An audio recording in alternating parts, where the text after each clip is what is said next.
Are Jesus and Jehovah the same? Many are confused about whether Jesus and Jehovah are really the same. Let's take a look at what the Bible says for the answers. In John 1:1, it says, "In the beginning was the Word, and the Word was with God, and the Word was God." Let's break this down. First, let's look at the phrase "in the beginning." The Bible teaches that Jesus has a beginning, but Jehovah has no beginning.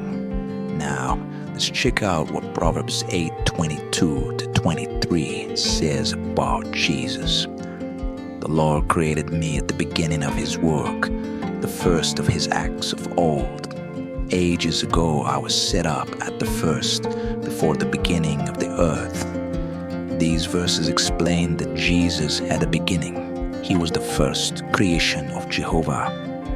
Now, let's look at what Psalm 90 verse 2 says about Jehovah. "Before the mountains were born, or you brought forth the whole world, from everlasting to everlasting, you are God." This shows that Jehovah has no beginning. He is eternal. These explanations serve as evidence that Jesus and Jehovah are not literally the same. Now, let's examine the phrase, "The Word was with God." Let's look at what John 1:3 says. "Through him all things were made. Without him nothing was made that has been made." Here, we see that God used Jesus to create everything. Nothing was made without him. Now, let's check out Proverbs 8:30. "Then I was beside him like a master workman, and I was daily his delight, rejoicing before him always." As you can see, Jesus was with Jehovah as they worked together in creation. And notice how it says Jesus was joyfully with Jehovah. It's clear that Jesus was beside Jehovah, not himself. They can't be the same, because no one would describe themselves as joyful in their own presence. Let's revisit John 1:1, specifically the part that says, "The Word was God." Now, let's see what John 1:14 tells us.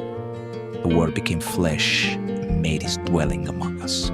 We have seen his glory, the glory of the one and only Son, who came from the Father, full of grace and truth." As we can see, the Word refers to Jesus, and he was the one who lived among us. It also says that Jesus had glory which he received from the Father, Jehovah. This shows that Jesus is the Son, distinct from the Father, and that the glory he has comes from Jehovah. This shows that Jesus is the Son, distinct from the Father, and that the glory he has comes from Jehovah. I hope you learned something valuable about the relationship between Jesus and Jehovah. Please subscribe to our channel for more biblical explanations on these important truths. In the next chapter, we will explain the meaning behind the phrase, "Jesus is the exact image of Jehovah," and the statement, "I and the Father are one." Don't miss it.